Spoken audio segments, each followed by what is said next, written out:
can you introduce yourself and explain your role and how you're involved with Reclaim the Night this year? Yes, so I'm Celina and I'm the Wellbeing Liberation Officer for this year, and I'm involved with Reclaim the Night because I'm leading the campaign for this year, which has been really a privilege, and as a student I was involved with Reclaim the Night every year, so it's good to be on this side and planning the whole thing. Amazing. So for first year students who might not have seen Reclaim the Night before, what is Reclaim the Night? Yeah, Reclaim the Night is our annual campaign against gender-based violence and sexual misconduct, sexual violence, and it's just a great opportunity to get out there and get involved in activism and fight for change. Cool. So what events are happening surrounding the Reclaim the Night, and what is the 30th of November Reclaim the Night March itself? So there's a lot of events going on around Reclaim the Night. So the first one is on the 24th of this month, and it's our Reclaim the Night Live event with Warehouse Project, which is a charity event to raise some funds for charities that we've chosen this year. And then we've got a lot of workshops being run by students, and we've got a Know Your Rights workshop as well. We've got self-defense classes. There's like a variety of events for students, so there's something for everyone. And then we've got our big march, which is the Reclaim the Night March on the 30th of November. So what does the night of the march entail? So it starts in Fallowfield, where all students get together and we get ready for the march, and then we have our chants and we go all the way to the Students' Union, and then in the back of the Students' Union we hear from speakers talking about Reclaim the Night, why we're here, and what actions we want to do moving forward, and what change we're asking for. And then we've got some stalls inside the SU and some safe spaces for students that want to go there. So why is Reclaim the Night an important event? I feel like it's a really important event to raise awareness of systemic issues that we have. You know, we've been doing this for a very long time, which just shows that the problem is still here. But Reclaim the Night is such an important period to stop and reflect. Okay, what has changed? What hasn't changed? Why hasn't it changed? What can we do? So I'm a big fan of Reclaim the Night. So, as you mentioned, it's been happening for quite a long time now. I think this might be the 46th year. So why is this an effective campaign if things haven't really changed in 46 years? Yeah, I like to see it as the issue itself is a systemic issue. It's an issue in our society, and to actually, solve the problem, that's going to take a lot of time, a lot of effort, and looking into so many aspects of the issue itself. But Reclaim the Night tends to focus on a specific part of the issue, and we try to make our dent in that part and try to solve a little bit of it. So I do think there is progress every year and there is more awareness every year. So we're walking towards, that end goal, that end destination. Although we're not there yet, I feel like we're walking towards that, which is a good thing. So what are the SU's specific campaign goals this year? So this year we decided to look into our campus, as we like to see a cycle. The SU is like the little government, right? And our campus is our people, and we need to look after them. So we decided to look inwards and think, what can we change here to create a speak-up culture to ensure that students can recognize sexual misconduct and feel empowered, to report it.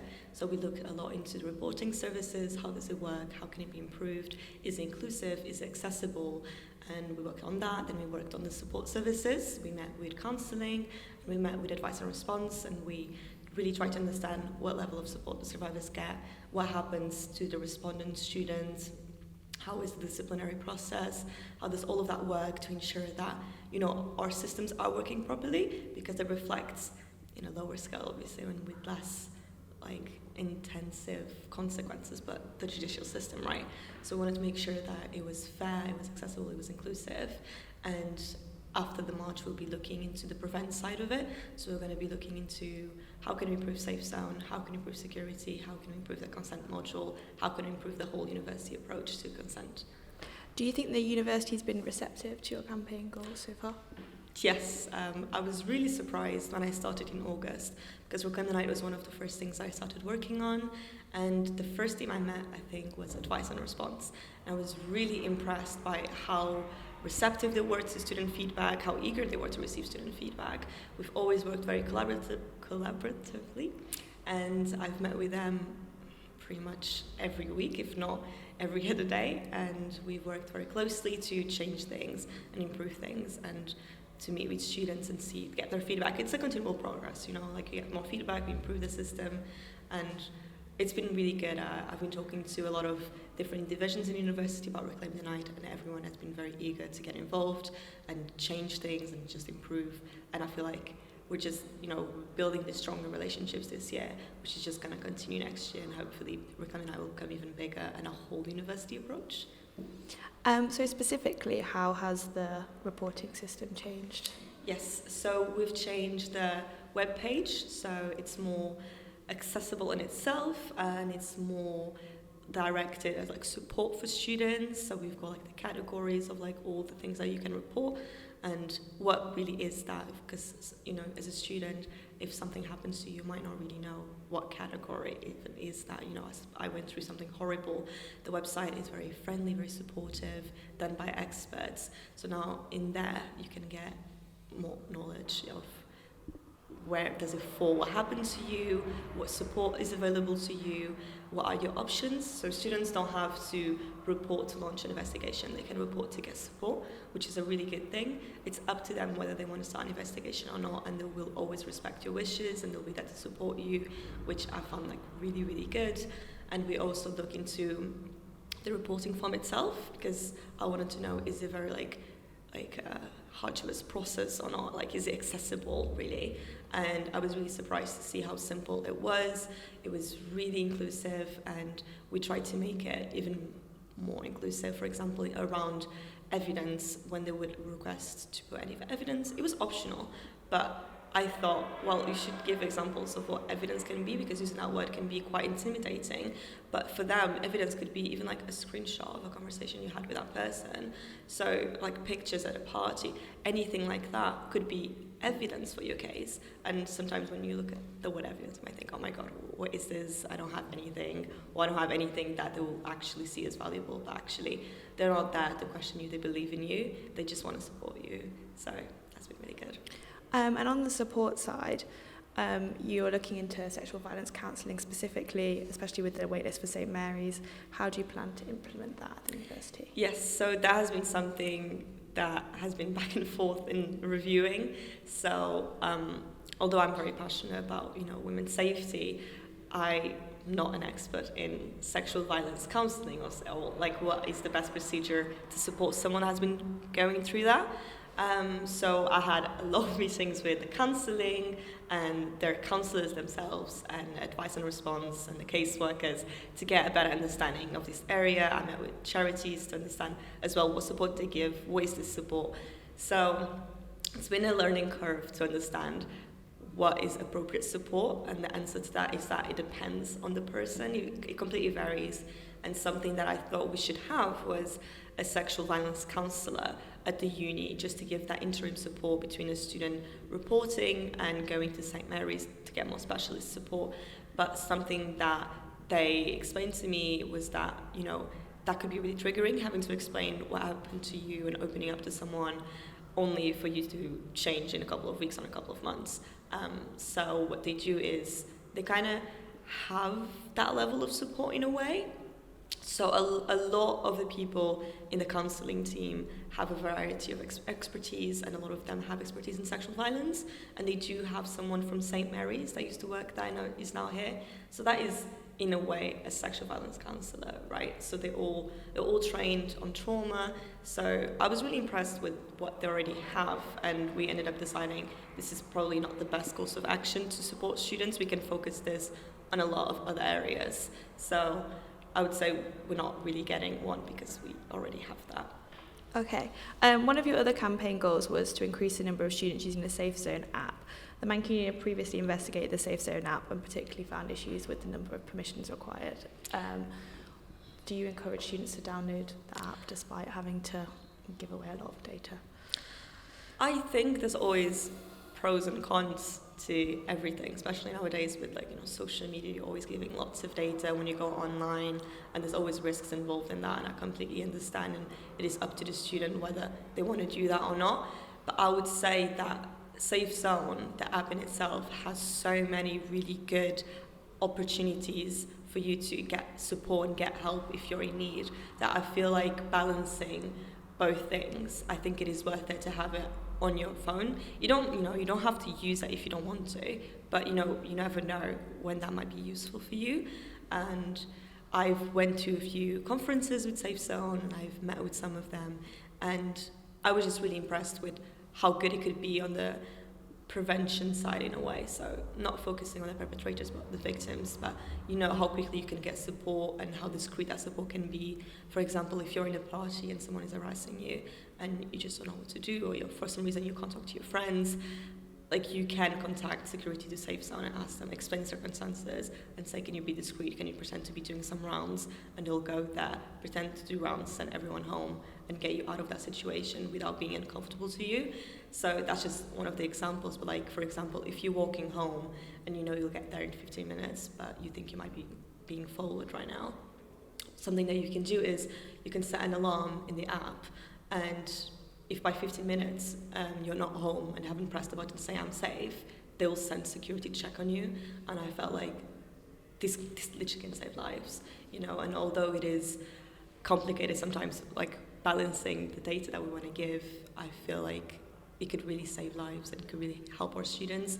So I would say yes, do download it, but it's a choice I want to make, and if you have any concerns, just talk to us. We can talk to Safe Zone and see what can be done. What needs to change in the university's approach to consent? So you're looking into the consent module and making it mandatory, but is a mandatory consent module enough? No, we can't just make something mandatory and hope that will be enough. We've got to look into, is it actually effective? Well, what does the module actually cover? Is it heteronormative? Because that can't be what you're giving to all students. It's making sure that the provision of support in a way that you're giving, the level of training that you're giving, that it is inclusive, that it is accessible, that it has nuance, that it actually understands the reality that students live in the context of like student life. Because a lot of things that we talk about is that the context of sexual violence in the student environment is very different than if you were working somewhere else as an adult, or even in a family context. So those are things to take into consideration and that you should include in the consent model. Like, something that I really want to make sure is that it has nuance, that it is effective, and that is something that could actually change the culture at university, because there's no point of making something mandatory if it's actually not effective. So Reclaim the Night is also a fundraising event. Which charities are you supporting this year, and why have you chosen to support them? So this year, when we were looking into what charities we should support, for us it was quite obvious that we should support charities that are supporting survivors of sexual violence. So the first one we looked into was Manchester Red Crisis. They're doing amazing work with survivors, based mainly focused on women. And because Reclaim the Night is for women and marginalised genders, we wanted to look into another charity that is supporting survivors, but from an LGBT point of view. So we found Gallup, and they're doing really impressive work, so we've chosen both of them. Amazing. So after the march, there are usually speakers outside of 532. Do you have speakers this year, and who will be speaking at the event? Yes, so we're still looking into some external speakers that haven't confirmed yet, but if they could come, it would be really awesome. But the ones that we've confirmed are also really, really great, and I'm really excited to hear them speak. So we've got Bev Craig, we've got me as the Wellbeing Officer and Immigration. We've got some student activist groups / association chairs. So our plan is for them to do like a co-speech, all of them, to get all of their perspectives in there, because we've done all of our work in collaboration with them. So I feel like it would be really important to have them at the march speaking. It's such an opportunity. And we're also going to have representatives from the charities talking about the support available to survivors and the work they do. And at the end, we're going to have someone from Advice and Response, either Emily or the previous manager, probably Emily, because she's taking her role, Melissa's role. And they're going to speak about speak-up culture at the university, how the culture can change, and the importance, of reporting, even to raise awareness, to foster speak-up culture, to get support, and if students want to, to launch an investigation. Can anyone attend Reclaim the Night? Yes, of course. It's a campaign for everyone. It's not just women, not just marginalized genders. It's for men as well. Anyone that wants to get involved in this fight to end gender-based violence and sexual misconduct. I feel honestly, it's for everyone. We're trying to make it inclusive, we're trying to make it accessible, and we welcome everyone, even if they don't have any experience in activism before. This is a great chance to start, and it was how I started, so I feel like it's a great opportunity. So last year they decided to separate the march into blocks, so the women and non-binary block, a liberation block and a mixed block, but that did face quite a lot of backlash. Is this something you're going to do again this year, or is it going to be all together? No. So I was at the march last year and I did see how weird it was. I guess probably the intentions behind it were good, but it just didn't work out in practice. So what we're looking into was dividing it, not really dividing it, but having students with their societies, so a group of students that they feel comfortable with, and just making sure that certain students that might have some apprehension around protests, that might be their first protest, that are with someone that can support them, and making sure that everyone feels comfortable and feels safe and just can enjoy the protest itself. So how are you ensuring Reclaim the Night is an accessible event? You mentioned safe spaces on the night, but what does that entail, and what else are you doing to ensure it's accessible to everyone? Yeah, so in previous years, there's been a few issues around accessibility, and that was something I really didn't want to happen this year again. So I've been working very close with Sid to make sure that the route is accessible, that there are stops in between those stops, that the march actually stops at those designated stops, ensuring that there is people to support disabled students, for example, making sure that we have safe spaces with someone in that actually support the students that go there, not just an empty room that we call a safe space, So we are looking into that, and we're having those meetings to just review our whole offer of support and accessibility, and seeing in what ways we can improve further. Will the cops off campus belief that passed through the Union Assembly affect Reclaim the Night as it's usually run with police support? Well, that was something that I was on it as soon as I saw that it was passed. I was like, okay, what can we do to make sure that students feel comfortable and still come to Reclaim after this? Because to do a protest, legally we are required to have the police in there. So we have a lot of talks with the police about what uniforms are you going to wear, can you use something that is less triggering? Unfortunately, that has been rejected by the police, so we've brainstormed a lot of how can we make sure that the students that don't feel comfortable around the police are being supported, potentially being a bit further from the police, surrounded by student groups that can protect them, surrounded by stewards at the march as well, making sure that they can talk to us at any point if they feel uncomfortable. We're also going to have legal observers at the march, so there's that guarantee to students that we're trying to do our best to make sure that everything runs smoothly and safely, but if something does happen, we're here to have their back. Ahead of Reclaim the Night, there is a Reclaim the Nightlife Club night in collaboration with Warehouse Project. With a huge rise in spiking last year in Manchester, how will you ensure this is a safe event? Yes, that was one of my main concerns as well. When I started planning Reclaim the Night, I initially didn't plan on doing a night out, simply because of the context of last year, and because the march can be quite an intense environment. We're talking a lot about triggering topics, so it wouldn't make sense to do it after the march. But then after a few talks, we decided, well, what if we do an event before the march, just a chance for everyone to get together, raise awareness of the march, raise awareness of the campaign. And we thought, okay, maybe, but how should we do this? Their goal is to fundraise for charities. How can we fundraise a large sum that could actually, change these organizations and change the work they do and really impact them? So we started thinking about, organizations across the city, and Sasha Lord and Warehouse Project was one of the main ones, as he's a nighttime advisor. He's very involved, and he was involved with us last year as well in the spiking campaigns. So I started talking to him about Reclaim the Night, what were we doing, and he was really, really interested in it. He was really keen to get involved, to help. We did bring up the spiking, and he brought us to the Warehouse Project to look at all the safety measures they have to avoid spiking. And honestly, it was really impressive. I've never seen so much security. Honestly, not even airports have that level of security. So I thought that was really impressive and really good practice. We looked into the numbers of actual spiking, which were practically none, and all the support they have available to students and their audience that goes to the Warehouse Project events. So we did deliberate, and we think he's committed to this. He's very keen to help. He's keen to raise awareness, to change the culture. He has a really safe practice. And, and we are going to be the ones actually running the event. So Robbie, the Activities and Culture Officer, is running all the safety part of the event to make sure that this is the safest night out possible. So we thought, okay, this is like a great opportunity to join both worlds, and deliver a night out to students that is safe, that is inclusive, that is accessible, with stalls right outside to give them support, with student groups involved, with advice and response involved. Just a great chance to raise awareness, and I think Andy Burnham might even come. So it's just a great opportunity to expand, reclaim the night into the city and to the organizations in the city and shape their work as well. Because I feel like this would be a great opportunity for the union to have a better relationship with a key actor in the city and just help us deliver safer events and with better artists at the union as well. So I do think this is a really positive thing. Amazing. Is there anything else you want to add, or is that everything? I would love for students to come to the march. This is a really nice campaign. It's a chance to, change the culture at the university, and, being safe is a right, and it's something that is not reality right now. So I would love any students that would like to get involved, but if they have any questions or they've never been involved in activism before, just drop me an email. I'm happy to support them and ensure that they feel safe and comfortable being involved, and they can get involved in any capacity that they want to. So, yeah.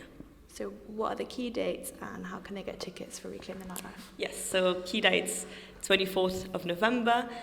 They can get the tickets online on our website, or they can just, drop us an email. We'll get you the tickets. Then we've got lots of events in the following week leading to Reclaim the Night, and they can check the schedule online. And then we've got on the 30th of November, Reclaim the Night March at 6 p.m., 6:30 p.m. in Fallowfield. Amazing. Thank you. Thank you.